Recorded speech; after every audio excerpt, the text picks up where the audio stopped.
Students, मैंने आपको company की रजिस्ट्रेशन के संबंधित जो इंपॉर्टेंट डॉक्यूमेंट थे उसमें पहला डॉक्यूमेंट था that was memorandum of association, उसके बारे में बताया था। आज में दूसरा जो इंपॉर्टेंट डॉक्यूमेंट है that is articles of association, जो रजिस्टर आपके पास फाइल करना पड़ता है। प्रमोटरों के द्वारा, जो प्रमोटर्स होते हैं, प्रवर्तक होते हैं, उनके द्वारा इसको बनाया जाता है आर्टिकल्स ऑफ एसोसिएशन को। इसको पार्षद अंतर्नियम कहते हैं। जैसे नाम से स्पष्ट है कि जो कंपनी के आंतरिक प्रबंध या आंतरिक रूल्स एंड रेगुलेशंस होते हैं उसकी व्याख्या की जाती है। कंपनी के जो पार्षद सीमा नियम है उसमें कंपनी के उद्देश्यों को बताया जाता है, कंपनी क्या क्या उद्देश्य होती है, कि किन सीमाओं तक काम कर सकती है, उसकी बाहरी सीमा का निर्धारण करती है। जबकि आर्टिकल्स ऑफ एसोसिएशन जो है वो कंपनी के आंतरिक नियमों की व्याख्या करता है, इसलिए एक दूसरे का उल्लंघन नहीं करते हैं ये। It refers to that documents of the company in which rules and internal management to achieve the objectives laid on in the memorandum of association is stated. बोलता है जो मेमोरेंडम ऑफ एसोसिएशन में उद्देश्य बताए गए हैं उनको प्राप्त करने के लिए जो कंपनी के आंतरिक रूल्स एंड रेगुलेशन है, आंतरिक नियम है, नियमों की उनकी व्याख्या की जाती है। तो what is the subject matter? Company act के अनुसार कंपनी की टेबल एफ है, सॉरी टेबल एफ है, उसमें उसकी व्याख्या की गई है। लेकिन हर एक कंपनी के अपने आर्टिकल्स ऑफ एसोसिएशन होते हैं, अपनी सुविधा के अनुसार कंपनी अपने आर्टिकल्स ऑफ एसोसिएशन बनाती है, अपने आंतरिक नियम तैयार करती है।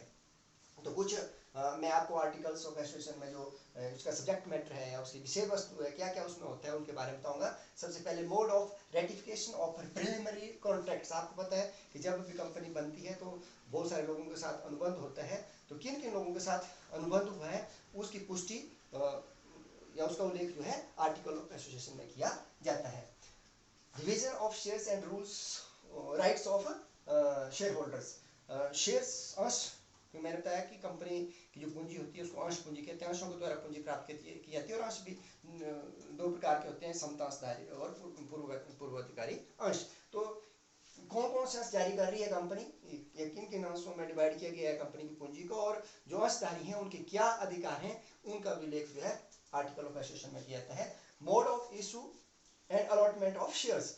अब जब कंपनी आम जनता को शेयर जारी करती है या जो शेयर खरीदने को शेयर होल्डर कहते हैं, तो किस विधि के अनुसार उनको शेयर जारी किए जाते हैं, उनका आवंटन कैसे किया जाता है, ठीक है। और इसी तरह से methods of issuing of share certificate, उनको जब शेयर जारी किया जाता है उनको एक शेयर सर्टिफिकेट दिया जाता है, उसकी क्या विधि है, इन सभी बातों का उल्लेख उसमें होता है।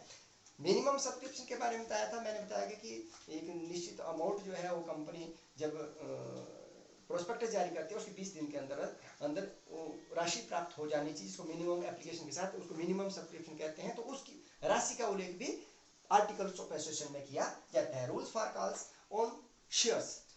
कंपनी जो शेयर जारी करती है उसका एक अंकित मूल्य होता है जिसको फेस वैल्यू कहते हैं। जैसे 100 रुपये का शेयर है तो कंपनी जरूरी नहीं है कि जैसे कंपनी शेयरों के लिए अप्लाई लोगों को कहती है कि शेयरों के लिए अप्लाई करें तो सारा का सारा पैसा या 100 के 100 रुपये जो इकट्ठे ही एप्लीकेशन के साथ ही लोग भेज दें। नहीं, कंपनी जो है इंस्टॉलमेंट में, जैसे कंपनी के लिए जो शेयर होल्डर अप्लाई करते हैं, एप्लीकेशन भेजते हैं, उसके साथ या 100 रुपये के शेयर में 20 रुपये सपोज करो उन्होंने एप्लीकेशन के साथ मंगवाए, उसके बाद जब शेयर जारी किया आवंटित किया उसको 30 रुपये मंगवाए, इस तरह 50 रुपये मंगवा ले। बाकी जो पैसा है वो कॉल्स में मंगवाया जाता है या शिराओं में मंगवाया जाता है, अर्थात पैसा मंगवाया जाता है वो मैक्सिमम 3 कॉल होती है, फर्स्ट कॉल, सेकंड कॉल और थर्ड एंड फाइनल कॉल, इस तरह से। तो कितनी कॉल्स की जाती है, उनके बारे में क्या रूल्स हैं, वो भी उसमें बताया जाएगा, कितनी कॉल्स में कितना कितना पैसा प्राप्त किया जाएगा कॉल्स के जरिए। Mode of reconstructing of shares capital, या इंक्रीज और डिक्रीज या रिकंस्ट्रक्टिंग ऑफ शेयर कैपिटल, कि अगर जो अंश पूंजी है उसमें मैंने बताया कंपनी के ऑथराइज कैपिटल होती है, उससे ज़्यादा के शेयर जारी किए जा सकते हैं। लेकिन कंपनी अगर उसका पुनर्गठन करना चाहते हैं, उनको बढ़ाना या घटाना चाहते हैं, तो उसके बारे में क्या रूल्स हैं उसके बारे में बताया जाता है। Payment of underwriting commission.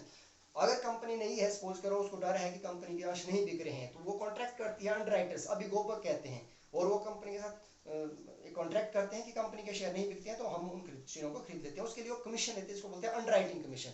तो अगर किसी के साथ ऐसा कॉन्ट्रैक्ट किया है तो कितनी पेमेंट उसको कमीशन के रूप में की है उसका उल्लेख भी होना चाहिए। इसी तरह पेमेंट ऑफ कमीशन और brokerage on share and debenture. कई बार जो अंश और ऋण पत्र हैं वो दलालों के माध्यम से बेचे जाते हैं, तो उसके बदले में कमीशन या दलाली दी जाती है। अगर ऐसा कोई भुगतान किया था उसका उल्लेख भी आर्टिकल्स ऑफ एसोसिएशन में होना जरूरी है। Rule regarding meetings. अब कंपनी में कोई भी डिसीजन लेना हो तो कंपनी की सभाओं में रेजुलेशन पास की जाते हैं और उस रेजुलेशन पर वोटिंग होती है।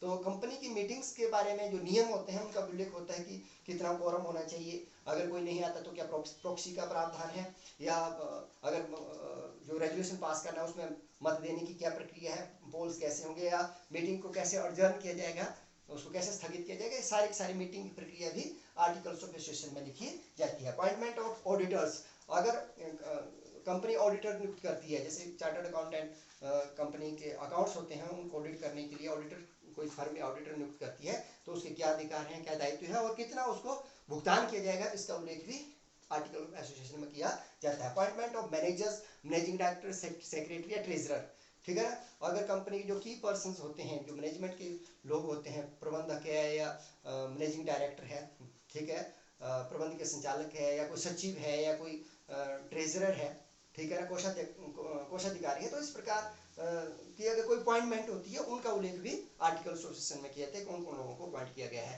Rules regarding use of common seal, मैंने बताया कंपनी आर्टिफिशियल पर्सन है, अपने उसका फिजिकल एक्सिस्टेंस नहीं होता है, लेकिन उसका जो भी डॉक्यूमेंट होता है उसमें कॉमन सील लगी होती है, तो कॉमन सील के ऊपर कौन साइन करेगा, कॉमन सील का यूज कैसे होगा, उसके बारे में भी जो रूल्स हैं वो आर्टिकल ऑफ एसोसिएशन में लिखे जाएंगे। Method of keeping and writing of accounts, books of accounts. अब बुक्स ऑफ अकाउंट्स मैंने कहा पब्लिक कंपनी की दशा में जो रजिस्ट्रार कंपनी ऑफिस होता है वहाँ पे रखी जाती हैं, तो किस विधि के अनुसार रखी जाती हैं या किस विधि के अनुसार बुक्स ऑफ अकाउंट्स लिखी जाएंगी उसका उल्लेख भी आर्टिकल ऑफ एसोसिएशन में होना चाहिए। कैपिटलाइजेशन ऑफ प्रॉफिट, ठीक है ना, अगर प्रॉफिट होता है तो कितना हिस्सा उसको डिविडेंड के रूप में बांटना और कितना जो है व्यवसाय में रिजर्व के रूप में या उसको कैपिटलाइजेशन करना, पूंजीकरण करना है तो उसके बारे में भी जो प्रोविजंस हैं या नियम है वो आर्टिकल ऑफ एसोसिएशन में लिखे जाएंगे।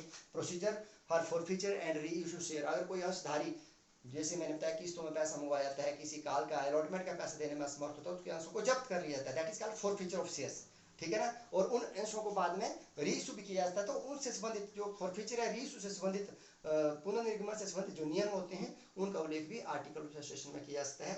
वोटिंग राइट ऑफ मेंबर्स, जो शेयर होल्डर होते हैं उनका कितना वोटिंग राइट है, वो भी मत देने का क्या अधिकार है उसके बारे में नियम उसमें लिखे जाएंगे। Powers of taking loan and instrument, जो मैनेजर्स डायरेक्टर्स लोग, संचालक लोग होते हैं, अगर वो कंपनी से ऋण लेना चाहते हैं तो कितना ऋण ले सकते हैं, उसकी क्या सीमा है, ठीक है ना, ले सकते हैं नहीं ले सकते हैं, उसके बारे में उल्लेख आर्टिकल ऑफ एसोसिएशन में किया जाएगा। बाकी जो बोर्ड ऑफ डायरेक्टर बनते हैं, जो बोर्ड बनता है डायरेक्टर्स का जिसको बोर्ड ऑफ डायरेक्टर कहते हैं, उनके क्या क्या कितनी उनको शक्तियां दी जाती हैं उनका उल्लेख भी आर्टिकल ऑफ एसोसिएशन किया जाता है कि क्या क्या उनके राइट्स या पावर्स हैं। डिक्लेरेशन ऑफ डिविडेंड बहुत जरूरी है क्योंकि कंपनी लाभ कमाती है उसका अंश लाभांश के रूप में सभी अंशधारियों को जाता है, तो कितना लाभांश जारी करना है, वार्षिक करना है, अर्धवार्षिक करना है, ठीक है ना, और किस तरह से उसका पेमेंट की जाएगी, भुगतान किया जाएगा, उसके बारे में रूल्स एंड रेगुलेशन भी आपके आर्टिकल सेशन आएंगे। और procedure for binding of company, अगर समापन करना है तो उसके संबंध में क्या क्या नियम है या कुछ और बातें भी इसमें हो सकती हैं, तो कंपनी अपने हिसाब से आर्टिकल ऑफ एसोसिएशन बनाती है। तो ये मुख्यतः जो बातें आती हैं सब्जेक्ट मैटर के रूप में किसी भी कंपनी के द्वारा, ये इन बातों के ऊपर उस आर्टिकल एसोसिएशन जो दूसरा डॉक्यूमेंट मैंने बताया इसमें कंपनी के आंतरिक रूल्स एंड रेगुलेशंस होते हैं उनके बारे में जो है कंपनी के इस डॉक्यूमेंट में उल्लेख किया जा सकता है।